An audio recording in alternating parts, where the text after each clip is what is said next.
Halo pemirsa, selamat siang. Senang sekali hari ini Apa Kabar Indonesia Siang kembali menyapa Anda di pukul 14.00 ini waktunya rebahan ya Ana ya.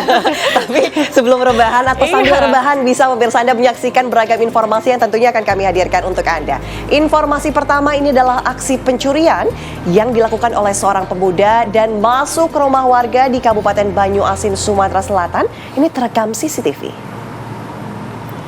Beginilah aksi pencurian yang dilakukan oleh seorang pemuda yang masuk ke rumah warga dengan cara mencongkel pintu rumah dengan menggunakan obeng saat pemiliknya tengah tidak ada di rumah. Di dalam rumah, pelaku mengambil sejumlah barang seperti tabung gas, kompor gas, televisi, serta beberapa barang lainnya. Aparat kepolisian Polsek Rantau Bayur yang menerima laporan langsung melakukan penangkapan terhadap pelaku usai polisi melihat rekaman CCTV pemilik rumah. Usai jalani pemeriksaan, ternyata pelaku merupakan pencuri spesialis rumah kosong warga.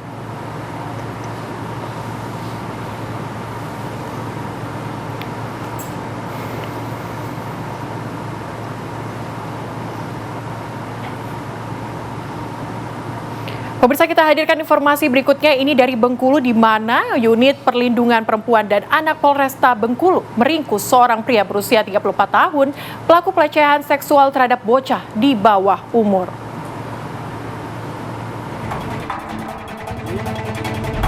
Joseph Orlando alias AAK tak berkutik saat unit perlindungan perempuan dan anak bersama tim Resmo Polresta Bengkulu meringkusnya di kawasan Padang Jati, Kota Bengkulu. Pria 34 tahun ini ditangkap usai dilaporkan melakukan tindak pencabulan terhadap seorang bocah laki-laki yang masih berusia sekitar 12 tahun.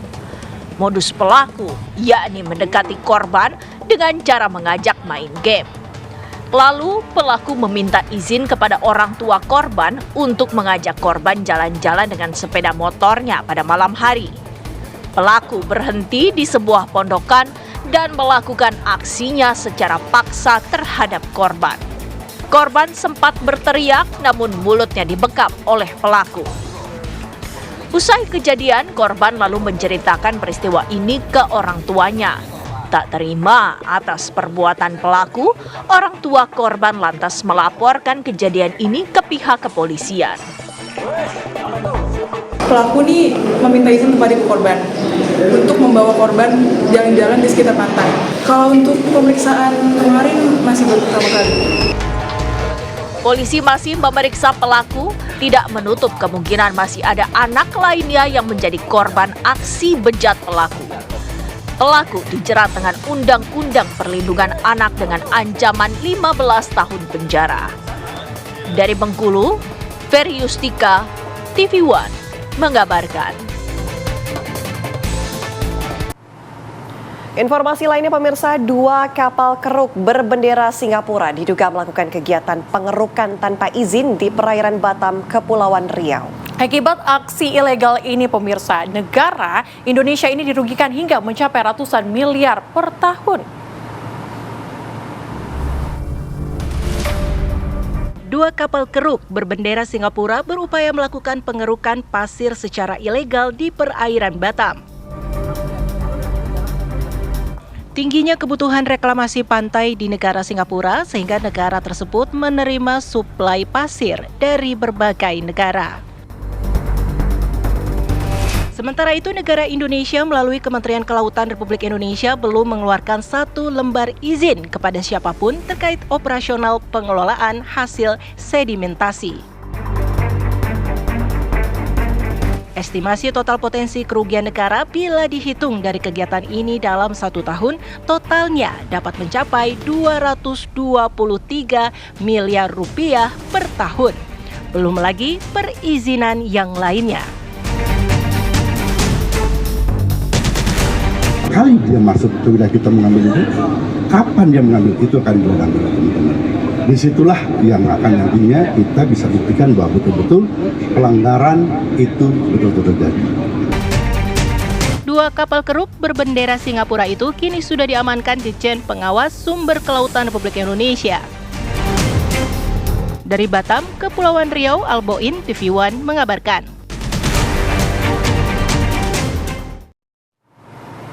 Kita beralih ke Samarinda, pemirsa, di mana sidang perdana perkara dugaan tindak pidana korupsi. Maksud kami sidang pidana korupsi ini, pemirsa, untuk KWH meter listrik untuk masyarakat yang tidak mampu yang berasal dari dana hibah APBD Kabupaten Kutai Barat, Kalimantan Timur terus berlanjut. Jaksa menghadirkan mantan anggota DPRD Kutai Barat dan juga 3 orang lainnya mangkir karena sakit dan sedang kampanye sebagai calon bupati di Pilkada Kutai Barat.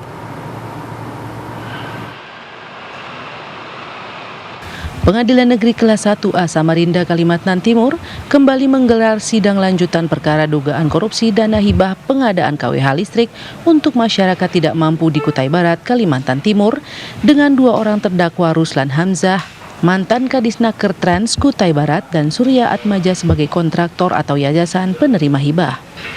Jaksa penuntut umum dari Kejaksaan Negeri Kutai Barat menjadwalkan ada 7 orang saksi yang akan hadir dalam persidangan lanjutan tersebut. Namun sejumlah saksi mangkir karena alasan sakit dan masih dalam masa kampanye oleh salah satu saksi yang menjadi calon bupati di Pilkada Kutai Barat. 4 orang saksi yang hadir adalah Noratim, mantan anggota DPRD, Deti dari BKAD Pemda Kubar, dan Misran, serta Suswanto dari Yayasan Penerima Hibah proyek tersebut. Hanya Noratim yang diambil sumpah oleh majelis hakim lantaran 3 saksi lain sudah disumpah pada sidang sebelumnya. Dalam persidangan, Noratim dituding menerima aliran dana dari terdakwa sebanyak 400 juta rupiah dari proyek dana hibah pengadaan KWH meter listrik Kutai Barat saat masih menjabat anggota DPRD Kutai Barat Komisi 2. Hasil komunikasi kita pertemuan, karena beliau waktu itu sebagai bendahara partai, pertemuan kita di situ beliau mengatakan ada nyerahkan uang ke saya, uang yang tentang hasil KWH meter. Nah, ini yang tidak benar. Sementara jaksa penuntut umum dari Kejaksaan Negeri Kutai Barat menyebutkan jika 3 orang saksi yang mangkir adalah Sahadi, mantan kepala BKAD yang juga jadi calon bupati Pilkada Kutai Barat, 2 mantan anggota DPRD yaitu Yansel dan Paul Fius, mangkir karena sakit dan tidak ada kabar. Sesuai dari perintah majelis hakim, ada resiko hukum yang akan ditempuh oleh masing-masing pihak. Gitu. Makanya nanti kita lihat seperti apa ketidakhadiran para pihak kan gitu. Karena keterangannya sangat dibutuhkan dalam proses pemeriksaan. Hingga saat ini kasus dugaan korupsi dana hibah pengadaan KWH listrik di Kutai Barat dengan total kerugian negara mencapai puluhan miliar rupiah sudah digelar sebanyak 5 kali sidang. Dengan jumlah saksi telah hadir sebanyak 25 orang dari 49 orang saksi dan sidang lanjutan dijadwalkan pada tanggal 29 Oktober 2024 mendatang. Dari Samarinda, Kalimantan Timur, Aso Andi Marmin, TV One mengabarkan.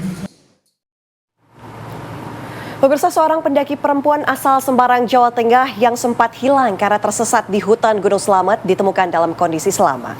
Keluarga menangis histeris saat menyambut kedatangan pendaki yang sempat hilang 2 hari 3 malam itu.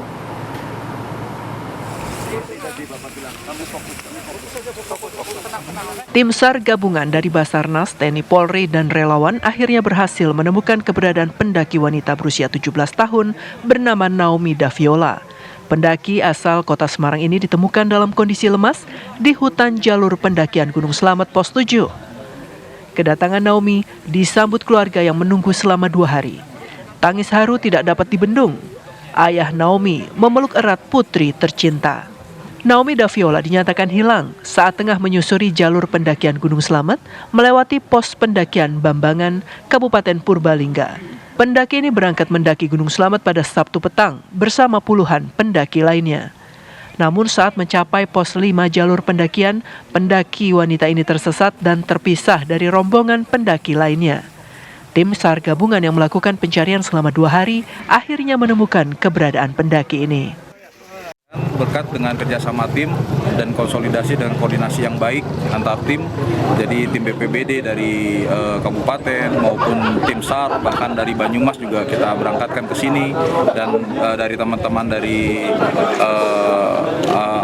SAR lokal, ya, ini sangat-sangat luar biasa. Setelah berhasil dievakuasi oleh tim SAR gabungan, pendaki yang bertahan hidup di hutan selama 2 hari ini kemudian dibawa ke Rumah Sakit Muhammadiyah Purbalingga untuk pemulihan kondisi kesehatan. Dari Banyumas, Jawa Tengah, Sonik Jatmiko, TV One mengabarkan.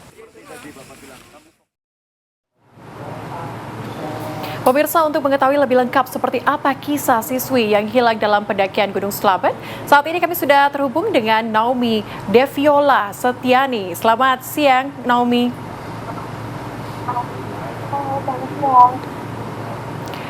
Naomi, boleh diceritakan kepada kami bagaimana kisahnya 2 hari 3 malam berada di Gunung Slamet? Boleh diceritakan pada kami?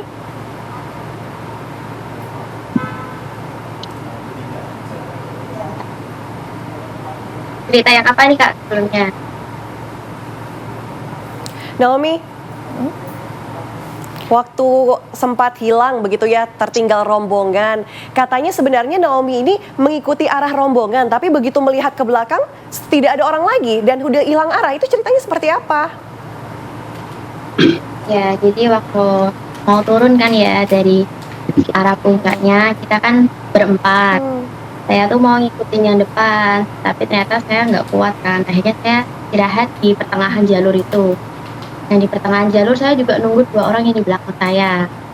Karena 2 orang di belakang saya itu masih istirahat juga, saya jadi ikut istirahat kan. Pertama kali saya noleh masih ada orangnya, 2 kali saya noleh masih ada orangnya, oke aman.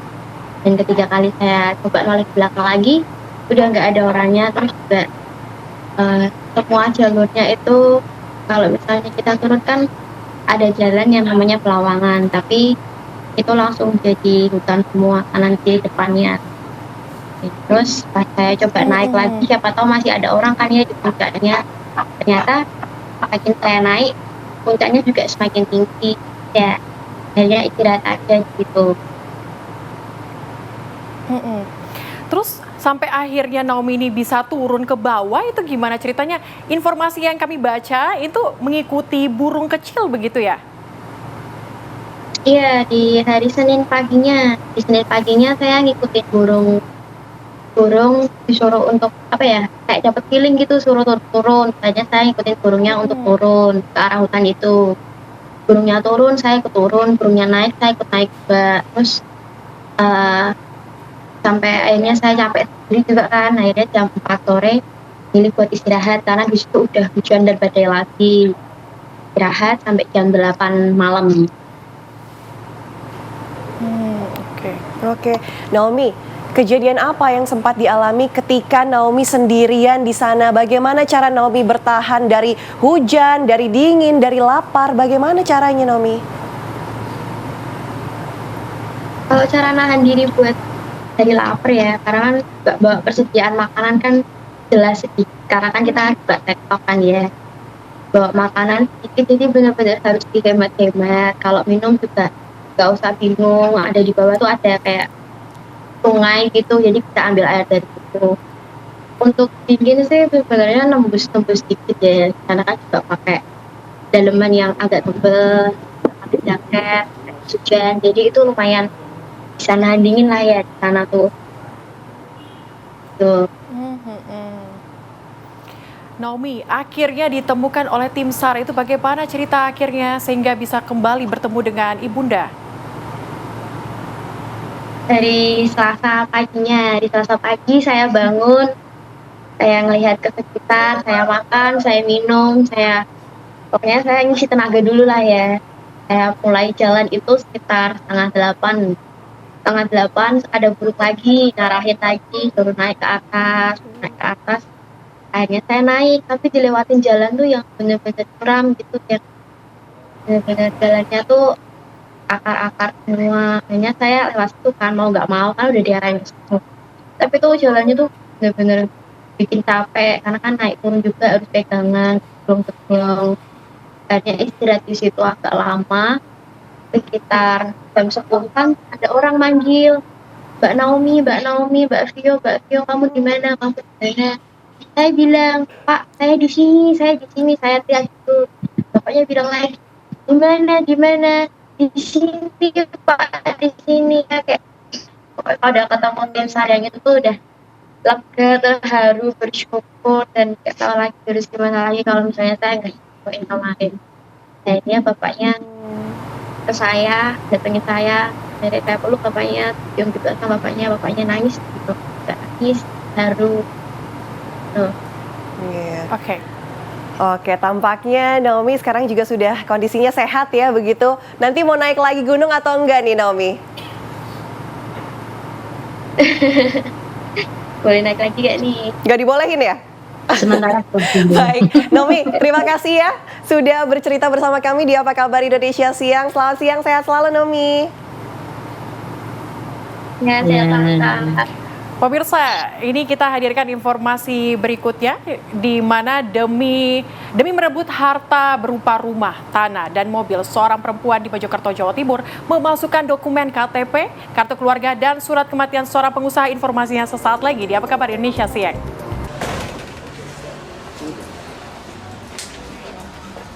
Terdakwa Emi Lailatul Uzlifah, warga Kecamatan Kemlagi, Mojokerto, diduga memalsukan dokumen KTP, kartu keluarga, dan surat kematian atas nama Handika Susilo, pengusaha SPBU di Mojokerto, Jawa Timur.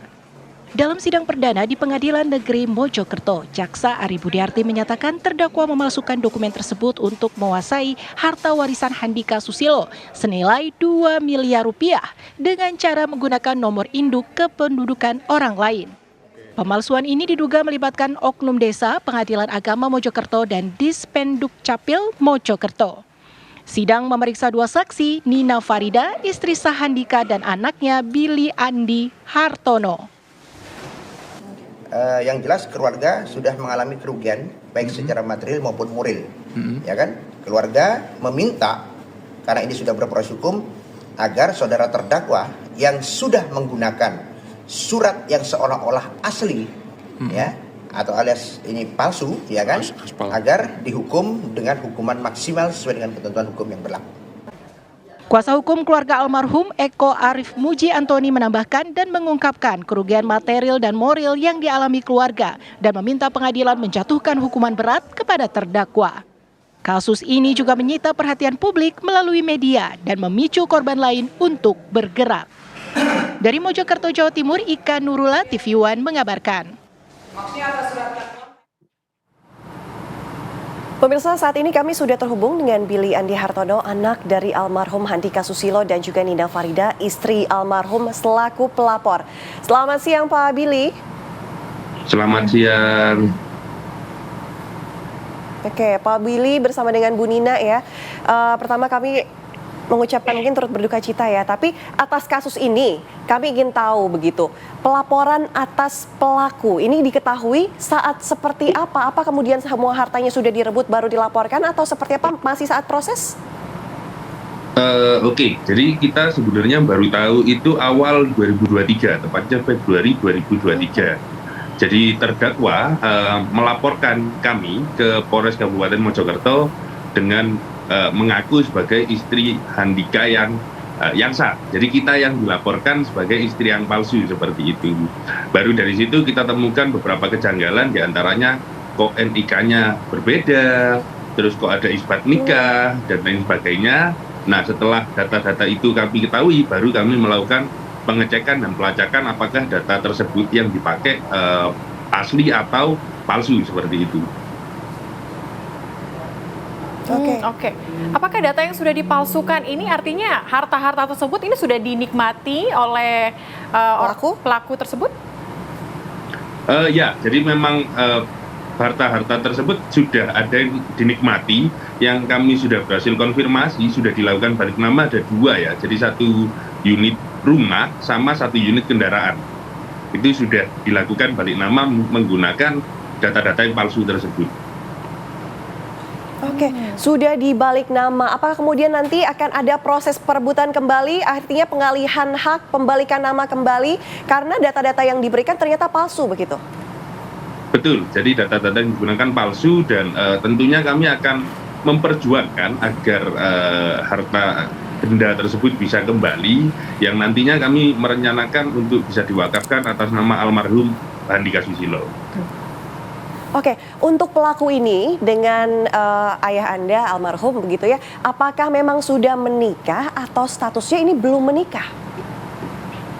Kemungkinan itu sangat kecil. Jadi karena mengingat setelah kasus ini sempat viral ya, ada beberapa orang lain yang juga korban dari pelaku yang mengatakan suaminya juga akhirnya berhubungan dengan pelaku. Jadi apakah sampai menikah atau tidak, kemungkinannya sangat kecil mengingat pelaku punya banyak pria lain ya, kalau sesuai korban-korban yang menceritakan ke saya seperti itu. Oke, ini pelaku ini berhubungan bersama dengan banyak pria begitu ya, bukan hanya satu. Tetapi informasi yang Anda dengar, apakah ini kasus serupa ini terjadi pada pria lainnya atau cuman kepada Ya, jadi memang terjadi pada pria lain jadi ayah saya, terus setelah ini kan sempat viral. Terus ada beberapa orang yang terus mengaku dan berkonsultasi bahwa suami dari korban-korban ini juga sama, terjerat dengan pelaku yang sama, jadi pelaku yang ini, gitu. Oke, apakah kemudian ada pelaporan bersama kepada pihak kepolisian, sudah sejauh mana saat ini persidangan? Salah satu korban masih berpikir ya, mengingat suaminya yang direbut oleh pelaku, sesuai informasi yang ke kami juga merupakan oknum aparat, sehingga kemungkinan beliaunya masih memikirkan langkah terbaik pelaporannya seperti apa. Oke. Kemudian saat ini harapan dari keluarga seperti apa dengan saat ini sudah diprosesnya pelaku? Tentunya kami berharap ya keadilan bisa ditegakkan seadil-adilnya dan kasus kami ini menjadi katalis ya agar kasus-kasus serupa tidak terjadi, karena ternyata kasus seperti ini sangat masif, pemalsuan data, terus perebutan harta benda yang tidak seharusnya, itu sangat masif terjadi. Oke, baik. Terima kasih Pak Billy dan juga Bu Nina sudah mau berbagi cerita di Apa Kabar Indonesia Siang kepada aparat-aparat terkait, juga tentunya diharapkan untuk lebih berhati-hati mengenai pemalsuan dokumen-dokumen ya, karena ini harus dicek dulu. Akhirnya membahayakan semua orang dan merugikan semua orang. Terima kasih. Selamat siang. Assalamualaikum. Terima kasih. Selamat siang. Pemirsa, usai jeda kami masih akan hadirkan beragam informasi menarik untuk Anda. Terlebih, informasi mengenai artis Widika Sidmore yang kembali datangi Polda Metro Jaya Kamis siang akibat dengan adanya pelaporan yang tertunda hingga saat ini. Informasinya sesaat lagi.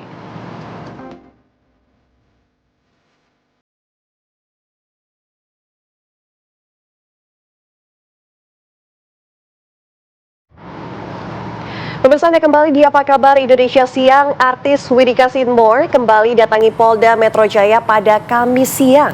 Kedatangan artis cantik ini sebagai bentuk tindak lanjut pelaporan kasus teror stalker atau penguntit yang setahun tak kunjung diproses.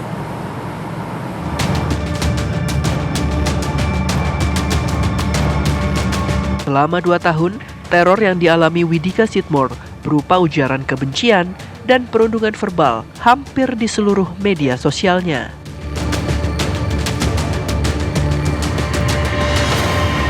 Bahkan, teror stalker atau penguntit tersebut juga mengganggu keluarga Widika.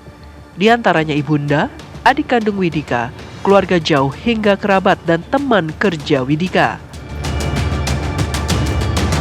Meskipun begitu, teror yang terjadi tidak sampai mengusik nomor pribadi Widika.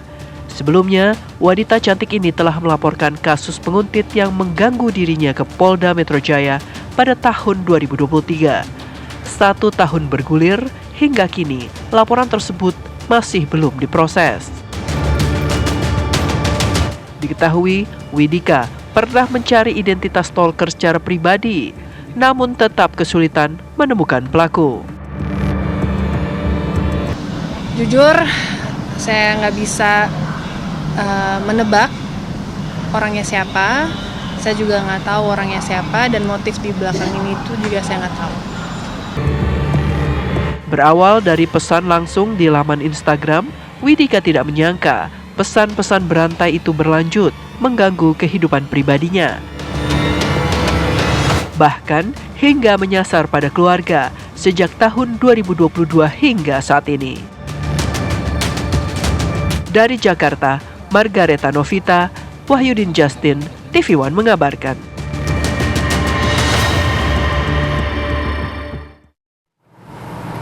Pemirsa, kami akan berbincang langsung dengan Widika Sitmore soal kasus penguntit yang mengganggu kehidupannya lewat sosial media. Kita sudah bergabung di sini di studio Apa Kabar Indonesia Siang. Selamat siang. Selamat siang. Sehat ya? Sehat ya? Puji Tuhan. Mbak Widika, kemarin dari Polda. Betul. Perkembangan kasusnya seperti apa? So far kasusnya masih dijalankan, masih they're doing their best to help me, dan ya saya punya harapan besar ya kepada polisi dan juga teman-teman yang ngebantuin di cyber criminal untuk bisa ketemu secepatnya, bisa memecahkan kasus saya ini. Oke.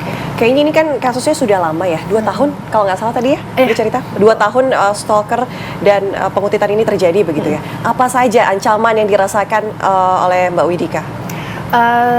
Paling yang bikin capek itu komen-komen teroran ya, yang gak cuman tertuju pada saya, tapi juga kepada teman-teman, terus kolega, terus juga brand, sampai keluarga saya, keluarga dekat, keluarga jauh, teman yang dekat dan teman yang jauh juga semuanya kena. Jadi nggak cuman saya saja, tapi hampir semuanya ini juga kena ratusan teroran komen-komen, tidak hanya saja di sosial media mereka, tapi juga lewat chat, WhatsApp, dan juga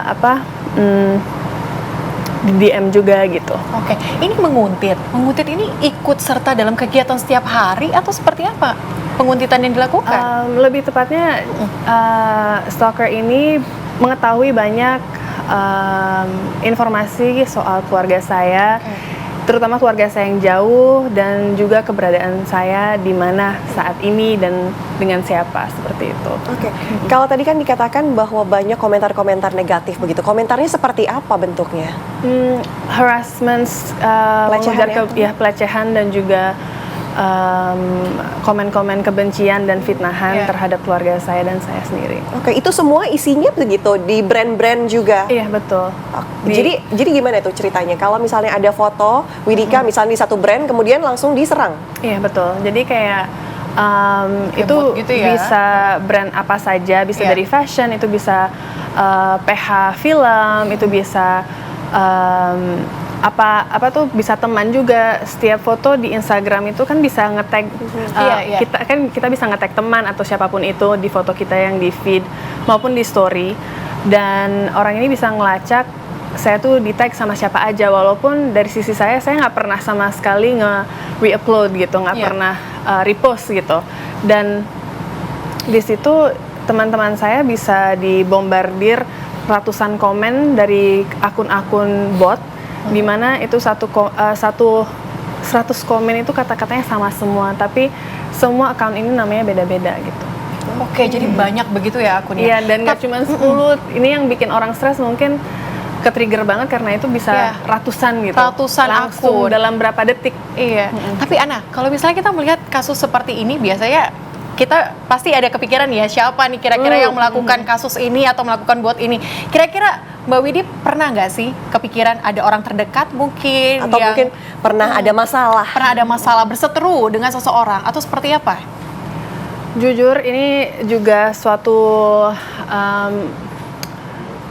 reflection buat saya sendiri gitu, dimana tahun lalu dan sebelumnya juga, semenjak saya di stalking ini, benar-benar saya pertanyain diri sendiri, apakah saya pernah menyakitin orang, apakah saya pernah tolak orang, apa keluarga saya pernah menyakitin orang. Itu sama sekali nggak ada gitu. Dan di situ yang bikin saya benar-benar bingung dan pusing banget, karena sampai sekarang saya tidak bisa menebak ini orang siapa, motifnya apa. Jadi saya seperti yang lain gitu, benar-benar in the dark, kayak saya juga nggak tahu ini siapa gitu, tebak aja nggak bisa gitu. Kalau saya bisa nebak, mungkin saya nggak bakalan sampai harus ke polisi gitu untuk laporin kasus ini gitu. Oke. Harapannya di terakhir ini, harapannya kepada pihak kepolisian atau mungkin kepada pelaku, seperti apa boleh? Sebagai perempuan, dan ini juga pesan buat semua teman-teman yang perempuan dan anak-anak kecil dan remaja gitu, dengan in this digital world, I hope kita bisa diberi tempat yang lebih aman dan juga bisa nge-support para korban yang mendapat cyberbullying, cyber harassment, dan sekarang ada yang namanya cyber stalking. It's a real thing, dan saya berharap polisi benar-benar bisa membantu saya memecahkan kasus ini agar saya bisa kembali lagi kehidupan saya yang damai, karena saya percaya mempunyai hidup yang damai ini adalah hak asasi manusia ya. Dan kerjaan saya ini di entertainment industry ini is very highly connected with social media.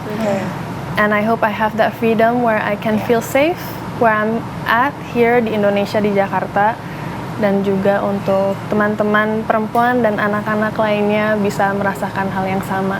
Oke, itu juga menjadi harapan kita bersama ya, Ana ya. Semoga dari pihak kepolisian ini bisa segera menangkap pelaku dan sudah terbebas dari stalker atau penguntit yang terjadi selama 2 tahun terakhir. Terima kasih ya Mbak Widika sudah mau bercerita di Apa Kabar Indonesia Siang. Sehat selalu. Terima kasih.